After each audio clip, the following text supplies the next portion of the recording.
Thank you very much. I don't think in my life I've ever been introduced and turned over the microphone to anyone else so quickly. But if ever I were going to do it, this would be the moment. From almost the day that she arrived in the House of Representatives as a new member of Congress from Florida, Ileana Ros-Lehtinen was a fighter. She also was a friend. She was always going to be someone who was going to take principled stands. Somewhere in these next few months, the lives of thousands of people will be decided, and a great policy will be decided whether we stand up to Iran or we are subjugated to their desires.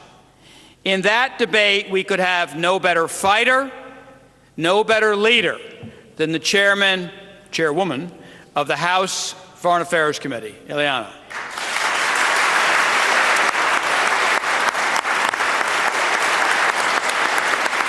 Thank you so much.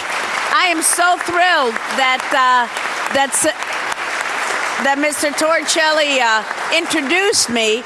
What he didn't say is that when I first got in Congress, I was a lot thinner and younger then. He was my chairman. He was my chairman of the Western Hemisphere subcommittee, and I was so greatly honored to follow his leadership when it comes to freedom, democracy, the advancement of human rights in our hemisphere, in the Middle East, and now talking about this very important issue that should matter to all Americans. This is not an issue for Iranian Americans. It matters to each and every one of us. So thank you, Bob, for your many years of leadership. We miss you.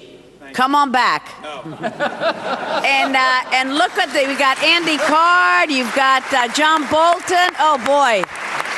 You've got some really top-notch people who are going to be speaking. So I'm just going to be brief. Plus, we have a series of votes. You're familiar with that. And I want to say thank you to Judge Poe. That's right here. Judge Poe was our hero. Judge Poe carried the day.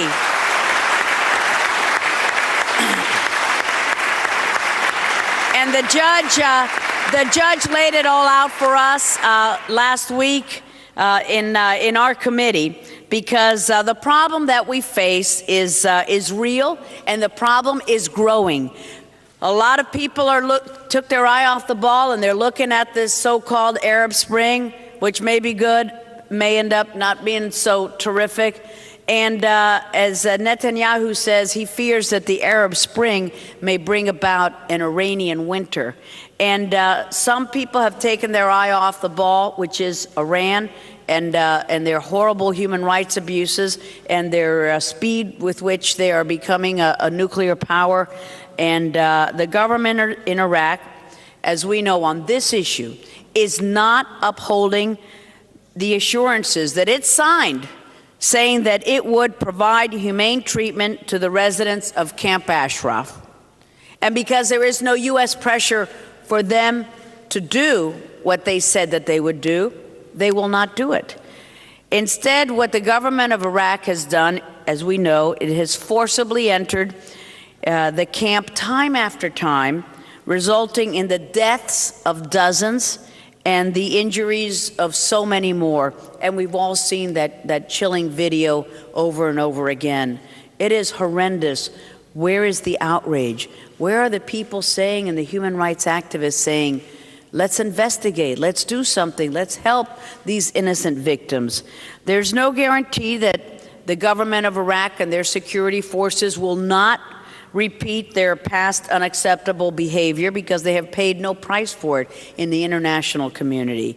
The safety of the residents of Camp Ashraf is in jeopardy. It's in jeopardy right now, right this moment. It will be in jeopardy until the international community says that this is unacceptable. This cannot happen. And this is a critical time for the U.S. to stand up and do the right thing. The U.S. position must be clear, and it must be steadfast. And as you know, thanks to Judge Poe's leadership and our Foreign Affairs Committee last week. Our Foreign Affairs Committee adopted the Foreign Relations Authorization Act, and it included this important amendment by Judge Poe calling on the Department of State to urge the government of Iraq to do something crazy, to uphold its commitments, its signed commitments, and for the U.S. to take all necessary and appropriate steps to meet our own commitments to ensure that Ashraf residents are treated humanely and are not forcibly relocated to other places in Iraq. And now we know what that will mean. If they are sent to Iran, we know what the result will be. And now the government of Iraq knows full well what the position of the U.S. House of Representatives is, as stated by our committee that will be on the floor. That bill will be on the floor in September. And it's time for the Obama administration to follow suit and to make sure that Ashraf residents receive the protections that they were promised, that they are entitled to. There is no time to waste. So I am so proud to be here with you, to be here with this distinguished lineup, and say that we are all residents of Camp Ashraf. Thank you. Muchas gracias. Thank you, Torricelli.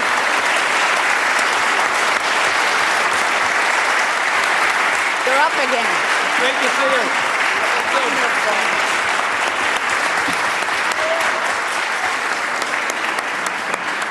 You know, if you go to West Point, a general is a fellow who has stars on his shoulders, and you salute him. If you go to law school, a general is a fellow who is the chief law enforcement officer of the United States. It has given me enormous pleasure during some of our conversations with the State Department, with young lawyers who talk about the foreign terrorist designation, to give their views, such as they may be, to turn to them and say, well, let me tell you what Attorney General Mukasey's had to say on that subject.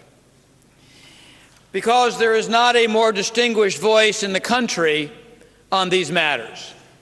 As a federal judge, he presided over the trial in the first World Trade Center bombing. He then became the 81st Attorney General of the United States, one of the strongest, most outspoken, most distinguished voices in this cause. General?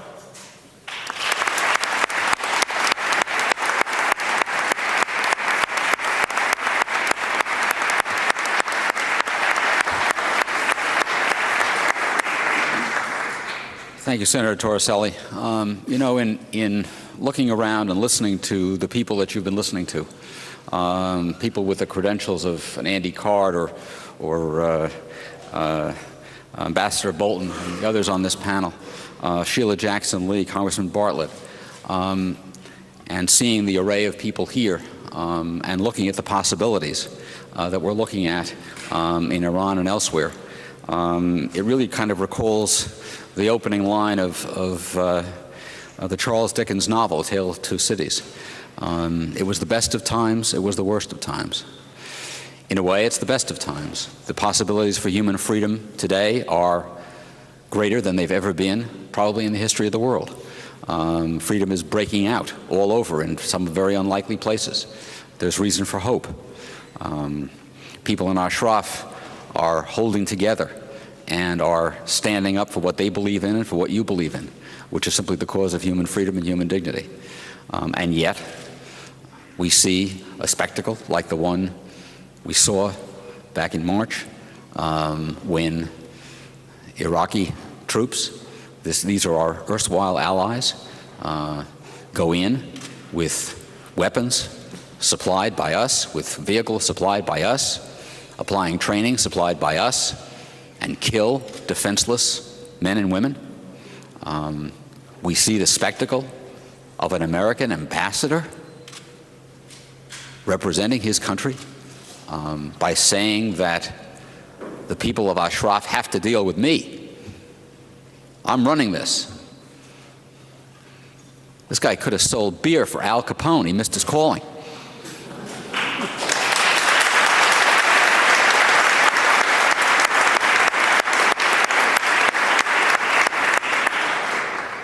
So it's the best of times and it's the worst of times. How is it that the Iraqis could be so emboldened as to do what they did? And how is it that an American ambassador could be so, hard to think of the adjective, wrong-headed, so reckless as to do and say what he did? I would suggest to you that what permits those things to happen is the continuation of MEK on the list of foreign terrorist organizations.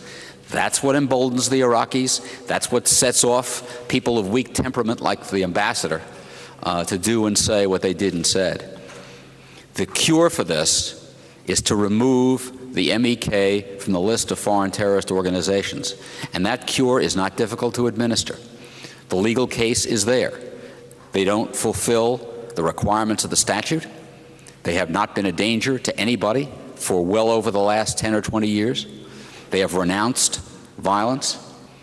They want only the creation of a democratic, nuclear-free Iraq in which rights are respected.